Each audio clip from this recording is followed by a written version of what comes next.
नमस्कार बच्चों, मैं doctor Suman Singh teachers academy online platform से। बच्चों, आपने जलकुंभी का नाम सुना होगा, वाटर हाइसिंथ कहते हैं उसे, और बॉटनी में उसको कहते हैं इकॉर्निया। बच्चों, इसको टेरर ऑफ बंगाल कहते हैं, बंगाल का आतंक, और ये नेटिव ऑफ अमेरिका है। इसको अमेरिका से इंडिया में लाया गया, क्यों? उसका दो कारण था।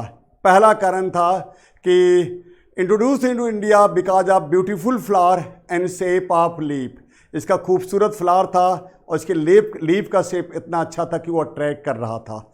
और ये स्टैग्नेंट वाटर, स्थिर जल में ग्रो करता है और मोस्ट इन्वेसिव वीड है बेटा जी आजकल ये।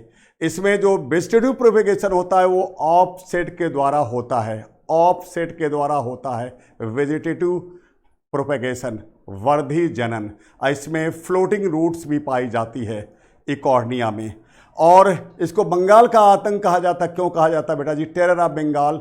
क्योंकि जानते हैं जिस पानी में ग्रो करता है उसकी ऑक्सीजन को ये खींच लेता है। ऑक्सीजन को खींच लेगा तो पानी में क्या होगी? ऑक्सीजन की कमी हो जाएगी। जब कमी हो जाएगी तो मछलियाँ मरने लगेंगी, क्योंकि पानी का सबसे कमज़ोर प्राणी जो है वो मछली ही है। मछलियाँ मरने लगती हैं। और आपको पता है कि बंगाल के लोगों का जो मेन भोजन होता है मछली ही है। और जब उनकी मछलियाँ मरने लगती हैं तो उनको बड़ी तकलीफ़ होती है, दिक्कतें होती हैं, क्योंकि सोर्स ऑफ इनकम वही होता है। और वो मछलियों को बेचते हैं, मछलियों को खाते भी हैं, आपको पता है। तो जब मछलियाँ उनके मरने लगती हैं इकॉर्निया के कारण, तो वो इसीलिए उसको कहा जाता है क्या? बंगाल का आतंक, टेरर ऑफ बंगाल। तो आज मैं ये बातें कर रहा था बेटा जी, टेरर ऑफ बंगाल इकॉर्निया। इसको कहते हैं स्करेज ऑफ वाटर बॉडी भी कहते हैं, स्करेज ऑफ वाटर बॉडी।